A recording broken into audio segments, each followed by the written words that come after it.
अरे भाई थोड़ा तेज चलाओ, तुम्हारी गाड़ी तो रो रो कर चल रही है। अब पेट्रोल में 20% एथेनॉल मिलाया जा रहा है। अगर तू ये इंजन और फॉर्मूला हमें दे दे तो तुझे बचा लेंगे। मुझे बहुत डर लग रहा है। इसके रिक्शे को नष्ट किया जाए और इसे जेल में डाला जाए। अदालत रामू को फॉर्मूला चोरी करने के जुर्म में। बनारस, एक ऐसा शहर जहां गंगा की लहरें जीवन की हर कहानी बयां करती हैं। इन्हीं लहरों की तरह हर रोज एक नई शुरुआत करता है रामू, एक आम रिक्शा वाला जो अपनी छोटी सी दुनिया में बड़े बड़े सपने देखता है।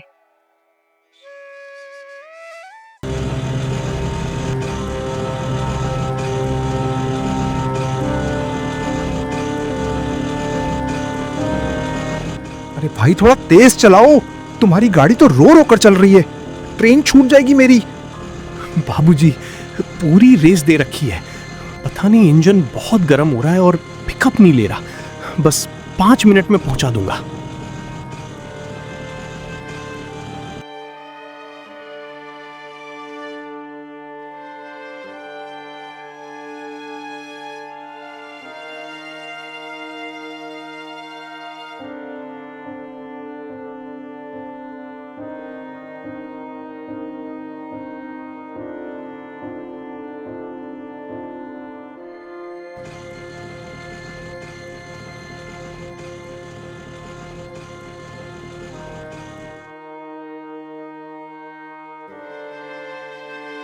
भैया 250 का पेट्रोल डाल दो। आजकल रिक्शा बहुत कम एवरेज दे रहा है। पहले इतने तेल में दिन भर चल जाता था, अब तो आधा दिन भी नहीं निकलता। और ये इंजन भी बहुत आवाज कर रहा है। अरे रामू, तुझे पता नहीं क्या? सरकार का नया नियम आया है। अब पेट्रोल में 20% एथेनॉल मिलाया जा रहा है। सरकार कहती है इससे प्रदूषण कम होगा और उनका आयात का पैसा बचेगा। लेकिन तुम्हारी पुरानी गाड़ियों का इंजन इसके लिए नहीं बना है। एवरेज गिरेगा ही और इंजन भी जल्दी खराब होगा। सरकार का पैसा बच रहा है, लेकिन हम गरीबों का क्या? पहले ही कमाई कम है, अब आधी कमाई तो इसी तेल में चली जाएगी। हम क्या खाएंगे?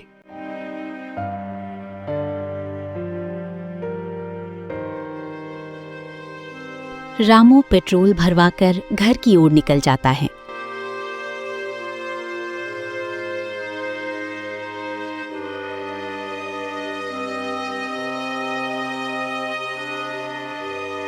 आज बस इतने ही बचे। कल मुन्ना की फीस भरने की आखिरी तारीख है। स्कूल वाले नाम काट देंगे। क्या करूं सुशीला, पेट्रोल में मिलावट की वजह से रोज का खर्च बढ़ गया है। आज इंजन ने भी धोखा दे दिया। मैकेनिक को 200 रुपए देने पड़े। जितनी कमाई होती है उससे ज्यादा तेल और मरम्मत में चला जाता है। मेरे गहने गिरवी रख दो। मुन्ना की पढ़ाई नहीं रुकनी चाहिए। नहीं सुशीला, ये तेरी मां की आखिरी निशानी है। मैं कोई ना कोई रास्ता जरूर निकालूंगा। ये गरीबी और ये सिस्टम हमें तोड़ नहीं सकते। रामू दिन रात मेहनत करके अपने परिवार की जरूरतें पूरी करने लगा। एक दिन देर रात वो सवारी को छोड़ते हुए घर की ओर आ रहा था। तभी रास्ते में उसे सड़क किनारे एक संदूक पड़ा हुआ मिला। ये क्या चीज है? ऐसा कुछ पहले कभी नहीं देखा। वो डरते डरते संदूक खोलता है। उसमें एक पुरानी डायरी मिलती है। डायरी पर लिखा होता है डॉक्टर रघुवीर का पेटेंट फॉर्मूला। इस डायरी को लेकर मैं सुबह बबलू के पास जाता हूं।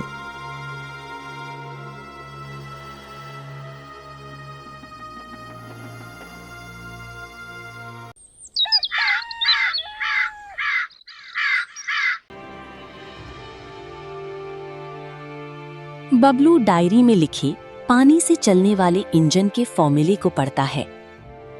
रामू, अगर ये काम कर गया तो हम गरीबों के लिए कुछ बड़ा कर सकते हैं। पेट्रोल की गुलामी खत्म हो जाएगी। बबलू, ये सिर्फ हमारी नहीं, हर गरीब की जीत होगी। हमें इसे आजमाना होगा। दोनों काम में जुट जाते हैं। कई दिन गुजर जाते हैं। हर सुबह रामू और बबलू गैरेज में घंटों मेहनत करते हैं। कभी इंजन स्टार्ट ही नहीं होता, कभी पाइप फट जाता है, लेकिन दोनों हार नहीं मानते। फिर एक दिन हमने इंजन में बदलाव तो कर दिया है, अब इसे पानी से भरना है। अगर ये काम कर गया तो हमारा नाम हर जगह होगा। वे इंजन के भीतर पानी भरते हैं और कुछ मिनटों के बाद इंजन स्टार्ट करते हैं।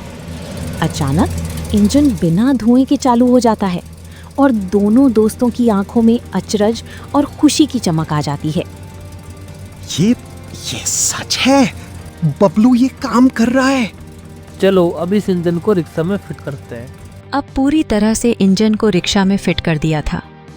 रामू और बबलू बाहर खड़े होकर रिक्शा को टेस्ट करने की तैयारी कर रहे हैं। पास में खड़ा एक छोटा सा दर्शक वर्ग भी इकट्ठा हो जाता है।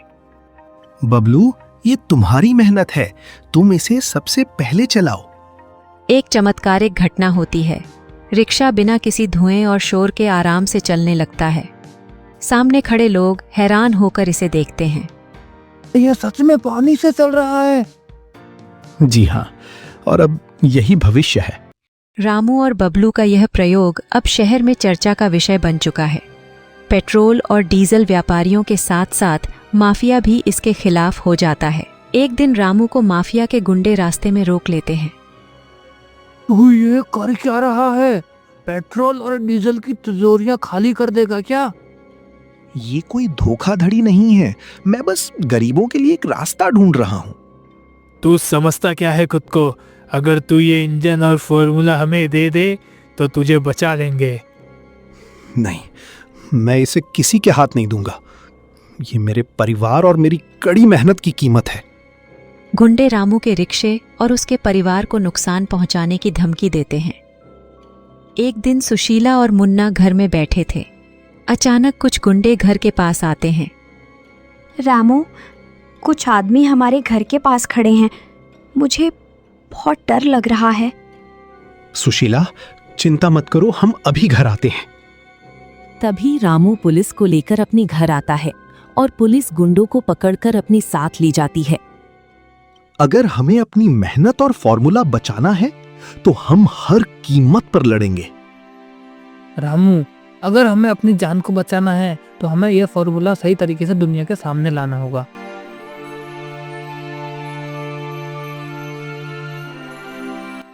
रामू और बबलू माफिया को हराने के बाद अपने इंजन को बड़े स्तर पर प्रमोट करते हैं और थोड़े समय में ही एक फैक्ट्री खोल लेते हैं।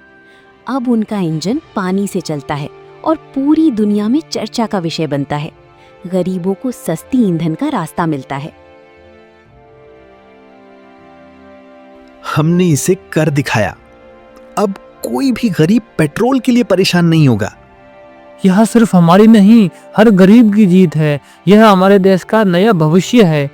रामू और बबलू की खोज अब सरकार और बड़े उद्योगपतियों के लिए खतरा बन गई है।